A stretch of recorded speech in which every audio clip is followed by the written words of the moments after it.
President Dr. Mohamed Irfaan Ali meets with the President of Venezuela, Nicolas Maduro, on Thursday in St. Vincent and the Grenadines to discuss issues more so to deal with bilateral discussions and maintaining a zone of peace.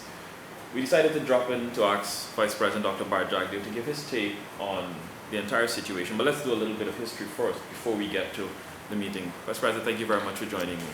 You're welcome. How are you today? I'm fine. Just working. We're starting to work on the budget, so I realize it's going to be a very busy period, and in the middle of that, we have to deal with the ongoing controversy. yes. But it's necessary. It's necessary. It's necessary. We must not be paralyzed as a nation.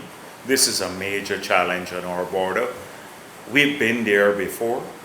We've overcome those challenges several times in the past, and we will overcome this challenge here too. So we can't be paralyzed by the whole situation. Whilst we have to take it seriously, it is a serious matter.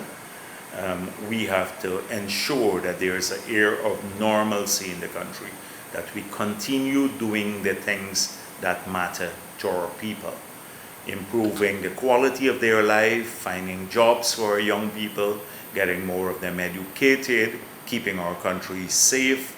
These are important things for which a government is elected.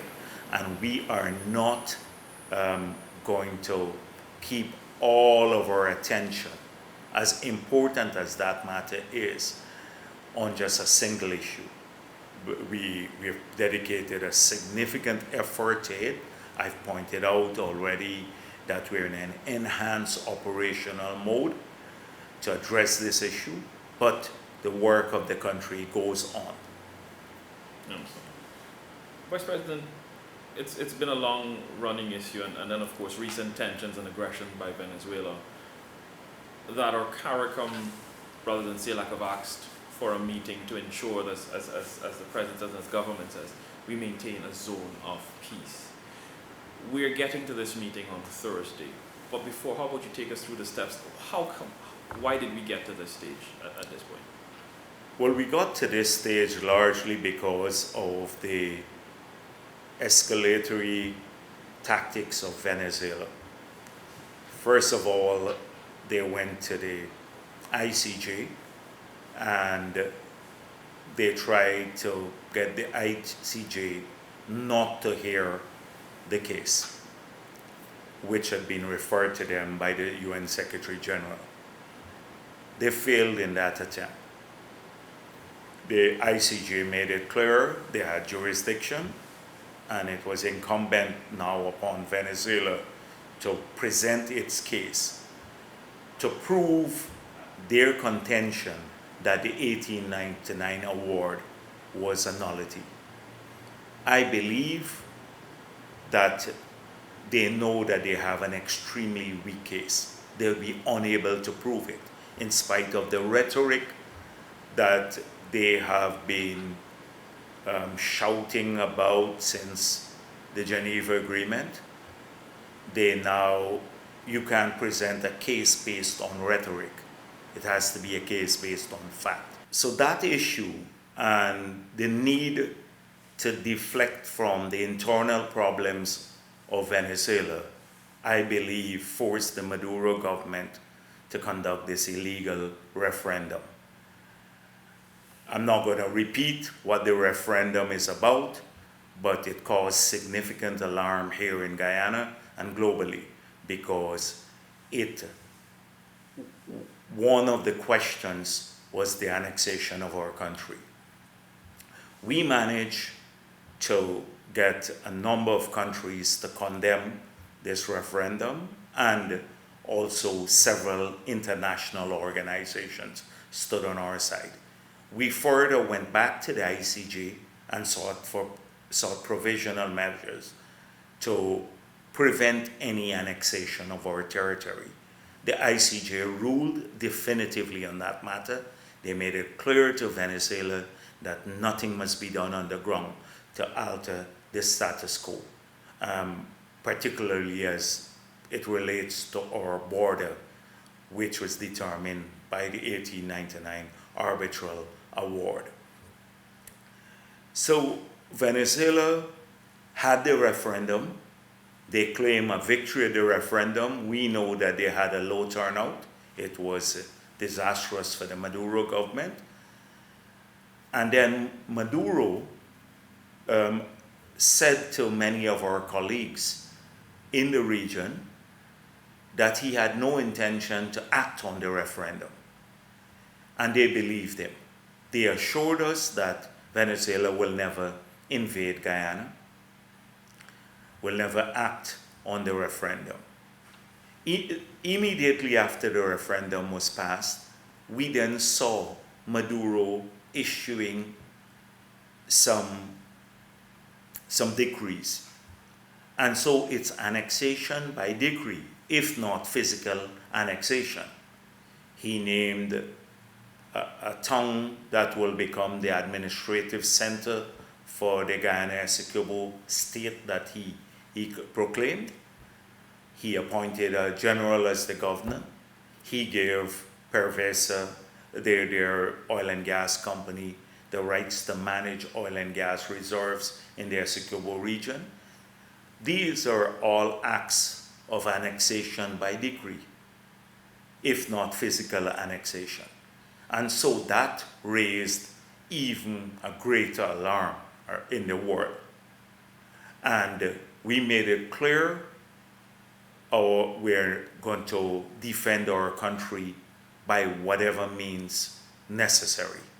We then we had already started doing that, but we started forging stronger defense cooperation with our allies, that should there be a need to defend our country physically, that we'd be able to do so. And this clearly led not only to global misgivings, but to the feeling that our region will be embroiled in a conflict between the two countries and cause us to lose the status that we've always had in this region as a zone of peace.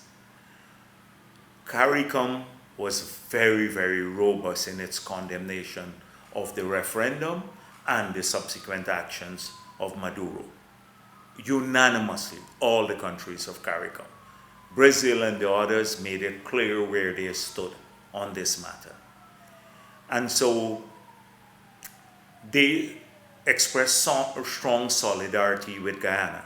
Nevertheless, they said that we believe that we need to de-escalate tension. And we can do so in a meeting with the two leaders.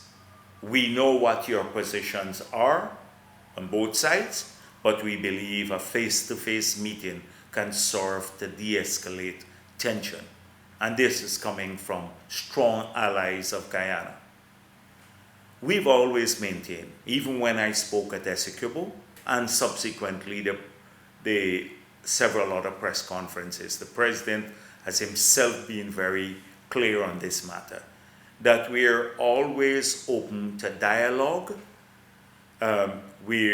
between Guyana and Venezuela to strengthen good neighborly relationships. We have also made it clear that there are some non-negotiables. And one of the non-negotiables is withdrawing the border settlement from the aegis of the ICJ. That is a non-negotiable. We pointed out that we sought to resolve this matter through a bilateral route since the signing of the Geneva Agreement, and that did not yield a result. And we pointed out that consistent with the Geneva Agreement, it was the Secretary General of the United Nations who referred this matter to the ICJ. And we believe that's that in that forum, the matter would have to be pursued to its finality. So when our colleagues organized this meeting between the two leaders, We made that clear to them. It was the president of Guyana wrote them several times, pointing out that this was our position and it's intractable. We're not moving from that position.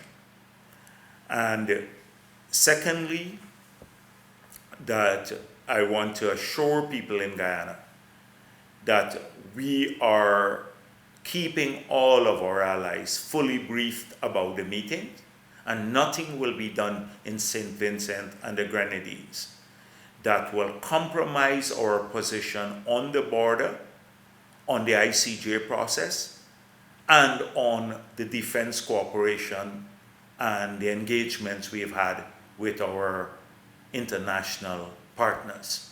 We have always acted in the capacity of defending our country. We're not an aggressor country. If you see the last letter by President Ali to Prime Minister Gonzalez, he pointed out in that letter the lies being told to the CARICOM leaders by the Venezuelan authorities. Lies about the Geneva Agreement and also about our intention to use the United States of America to attack them.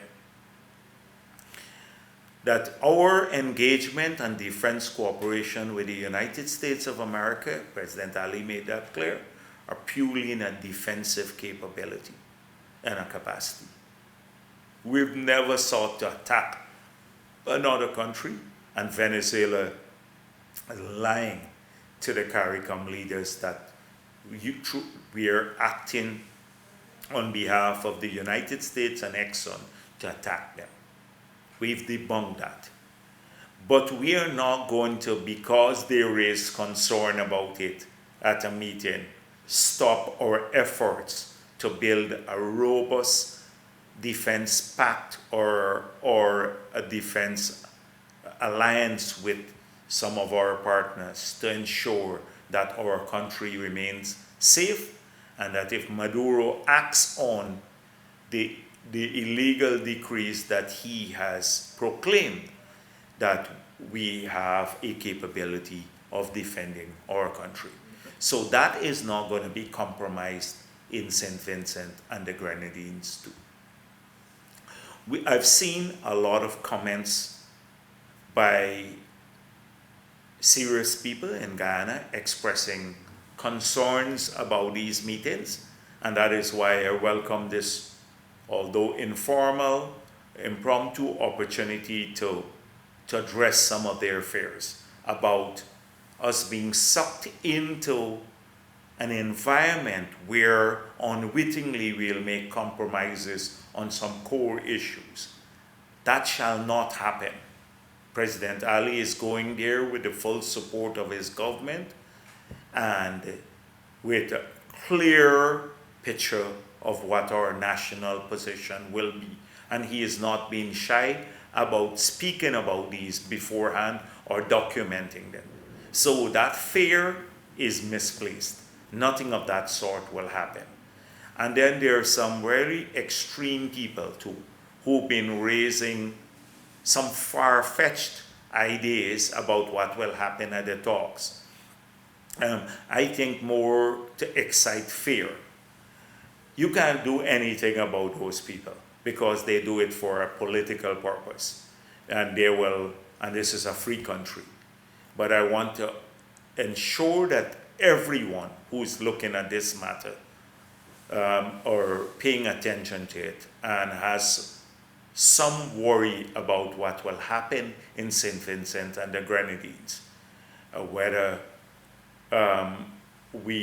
some national interests will be compromised. That will not happen. That will not happen. We have a robust team. We have the best advice. The entire government is at the disposal of our team. We've been through this before on many other occasions. This is not the first time we have had to address border issues. And this is not the first time we have had to address crises of this nature. And we have been able to address them robustly and always in the defense of our country.